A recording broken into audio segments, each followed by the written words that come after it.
Caio, você falou muito sobre perdão ao longo desse tempo. Muito bom, é muito bom ouvir sempre sobre perdão. Porque sem perdão não tem salvação, né, cara? Não dá, cara. O cara fica contaminado com o veneno do outro. Cara, essa mecânica do perdão é um negócio tão simples, as pessoas não entendem. E aí tem gente que acha que ganhou o direito de odiar, porque foi traído, foi maltratado, foi roubado, foi enganado, foi qualquer coisa. Eu ganhei o direito de odiar. Justiça própria. Mesmo que o cara tenha sido o assassino do teu filho, meu irmão, eu tenho que perdoar o assassino do meu filho. E o Evangelho não respeita limites para perdão e não estabelece cláusulas de exceção. Na minha vida, meu companheiro, um dos maiores ódios do diabo contra mim é que até ele está perdoado. Sim. Porque o diabo adora alguém que o odeie. Sim, ele se alimenta disso, né? Quer que você odeie a religião.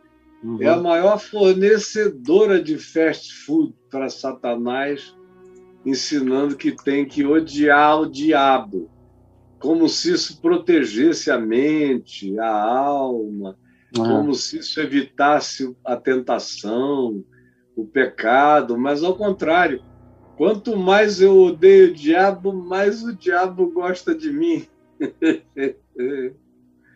Verdade. Você atende às expectativas dele, né? Total, ele veio para matar. Trabalhando para ele. Tudo que ele quer é um cara que o odeie. Né? Ele quer que você odeie, tanto faz quem você odeie. Ô, Caião, você acha que o ódio está na moda esses últimos tempos aí?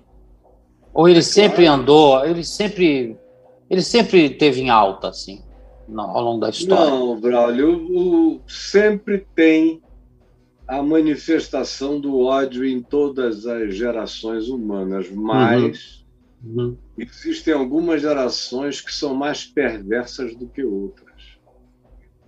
E nós estamos vivendo um tempo de uma geração muito perversa.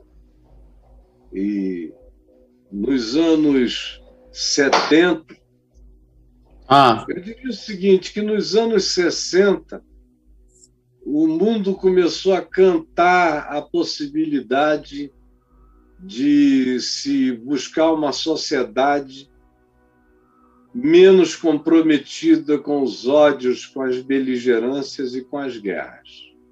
Sim. Nos anos 70, houve muitas tentativas de práticas comunitárias, de hippies e outras comunidades underground, como se chamava naquele tempo, e de se viver em comunas, como se fossem kibbutz israelenses. E o modelo era o kibbutz de Israel, que foi o único kibbutz que deu certo enquanto foi necessário. Porque comunismo, na melhor das hipóteses, dá certo quando não se tem nada. E ou a gente divide a comida uns com os outros na comunidade, ou todo mundo morre de fome. E que era o que acontecia nos kibbutz, que eles estavam lá como colonizadores, mas não tinham nada, então eles tinham que plantar tudo, proteger a água, alimentarem-se uns aos outros e defenderem os territórios. Enquanto isso foi uma necessidade, os kibbutz foram comunas modelo. Mas depois que deixou de ser uma necessidade de natureza essencial, aí os moshavs, que são comunidades semelhantes, mas com fins lucrativos, porque o kibbutz não tinha, se tornaram maiores do que os kibbutz em Israel, a ponto de que hoje em dia tem muito pouco kibbutz, de fato, em Israel. Tem muito moshav, muitas startups de outras naturezas. Né? Startups. Agora, nos anos 70, teve muita tentativa de estabelecimento de comunas humanas e tudo mais. Nos anos 80, o que a gente viu foi a introdução do politicamente correto, mas ele ainda não era o politicamente correto como viadagem absoluta, não é? Não, ele não era viado, não. Não, não era ainda. Ele era aquele politicamente correto que eu gosto. Que educação, né? De educação. Educado, gentil, fino, cavalheiro, humano, fino, sensível.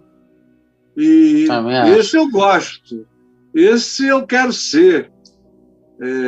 Com esse eu sou absolutamente solidário. E não tenho nada contra. Então, nos anos 80, surgiu muito essa pessoa. E aqui no Brasil foi uma das melhores gerações. Foi a dos anos 80, foi a da redemocratização, foi da Constituição, foi do início das primeiras eleições para governador, para cargos eletivos, começou a se respirar mais liberdade de imprensa, enfim, houve movimentos civis extraordinários, houve canções do Newton Nascimento que se transformaram em hinos nacionais. Coração de estudante. De estudante cantado para todo lado. Até o hino nacional virou uma coisa romântica. Virou um hit. E as grandes manifestações diretas já, e convocações na Cinelândia, na Sé, em São Paulo, no Brasil inteiro, o povo na rua. A morte do Tancredo produziu um avivamento de natureza nacional, de todo mundo emocionado, de um sentimento de brasilidade forte e de defesa da democracia, mesmo nos equívocos. Lembra dos fiscais do Sarney, que, em nome da democracia, fechavam os supermercados que ficavam botando preço novo 3, 4 vezes por dia. Remarcando os preços. Remarcando. Então, fiscais do Sarney. Nos anos 90, nós tivemos a explosão das ONGs, do terceiro setor, das empresas, as empresas ajudando a combater a fome, a miséria. E eu estava nas entranhas disso também. Era um pessoal que gostava mais do desarmamento do que do armamento. A campanha de desarmamento que nós iniciamos em 94 foi completamente vitoriosa do ponto de vista simbólico. Depois a população votou pelo desarmamento. Havia um espírito totalmente diferente. Mesmo a desavença partidária tinha confrontos de natureza conceitual, ideológico, mas não era essa coisa brutal.